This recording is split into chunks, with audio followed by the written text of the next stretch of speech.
Hello everyone, welcome to the Creative Journal, my personal creative journal on just kind of practicing drawing things in animation, whatever I feel like at the time. This week, I'm trying to be a little bit less ambitious. You can see I tried to start being ambitious with the, limbed character moving about. I thought, no, I'm not good enough for that. So I'm just doing a cartoon spider that I've had in existence for a little while. He's named Biscuit the Spider, and he's just a disc with a face on it and legs. So it's about an 8-frame animation walk cycle, starting with two extremes, with the front feet in and the front feet as far out as they can go, and just making one set of in-between spreading. You can see it starts with just 2 frames and then doing it all by eye, spreading it out, putting one in between in the middle, spreading that out, putting it in between each of those. And there might have been, I don't think there were any easing frames, so how many is there? There's about 6 or 7, so that walk's done, just focusing on the feet. Now moving on to the head as well, and putting in the back feet.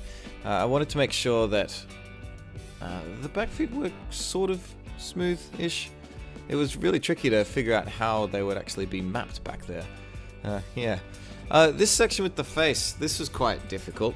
I wanted to have it very clear that the face is somewhat rotating around on the head, and tried a few things. This first attempt here has the cross kind of just twisting, and that isn't really what I wanted. What I want it to be kind of, I'm trying to think of an example. You'll see it when it's done, but trying to in between it to rotate like a clock. So there's 4 points of the cross, and then they kind of move around in a clockwise motion. Putting the face in now. This was also bizarrely tricky, because I considered that the lower half of the eye should be against that horizontal cross easy enough, but the vertical one I completely forgot about, so I kept going back and watching that eye, and it was just kind of all over the place. So keep in mind that there's, I think it's about 8 or so drawings, and then they're duplicated, so each time it loops through the walk cycle, it's referring back to the same images again, so I can see it loop in a much more natural way. Yes. The teeth were an interesting part, because I wanted to give a bit of depth to them as well, but they moved in the opposite way to the rest of the body, and each piece was more or less straight ahead at this point. I don't think I really did much keyframing that went back between. Each part in of itself, I was able to kind of just follow it from start to finish, and in a way, hope for the best.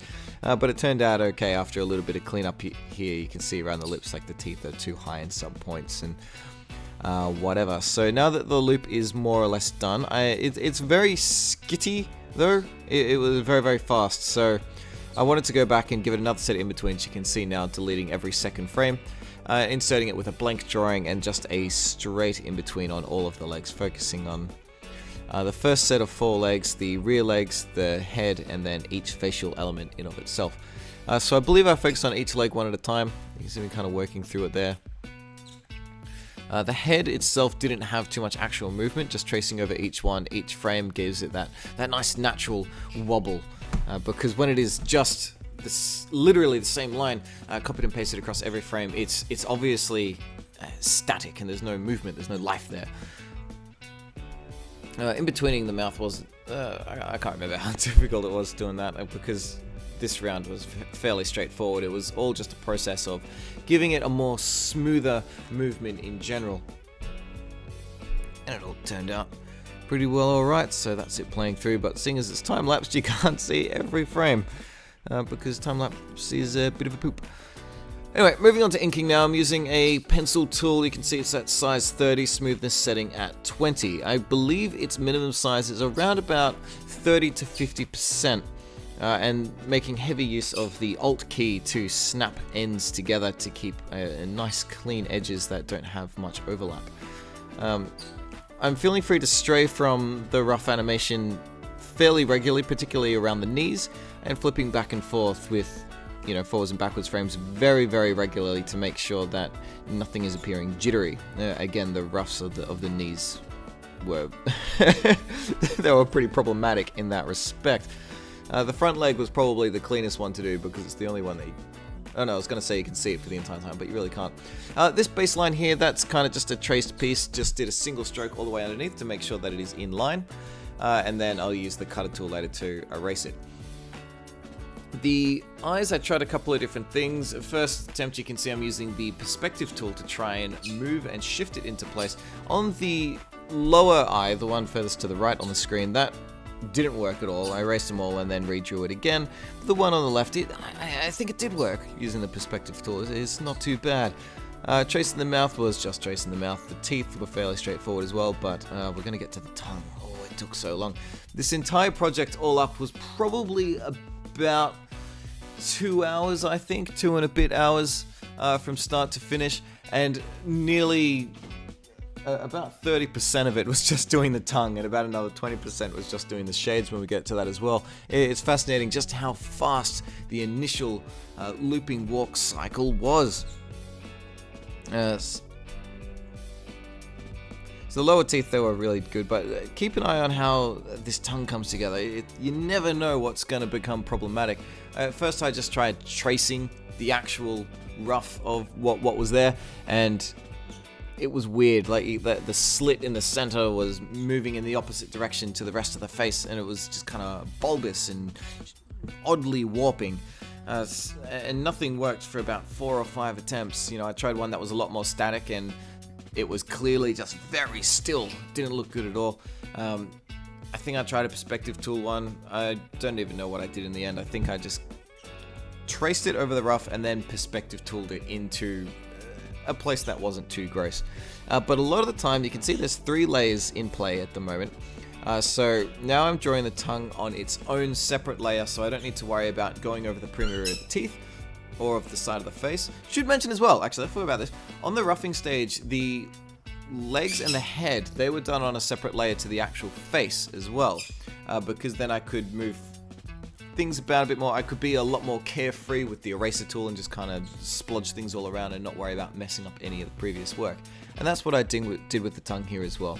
When it was completed, the layers were merged together, and I used the cutter tool and just kind of swiped the edges off to trim all the edges and get it all tidied up.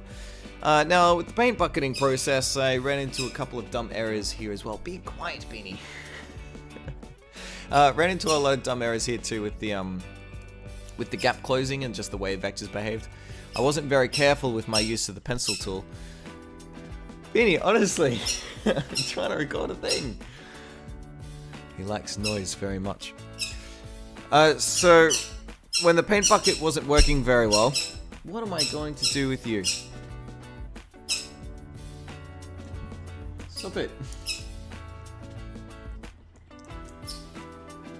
Thank you. You're out of control.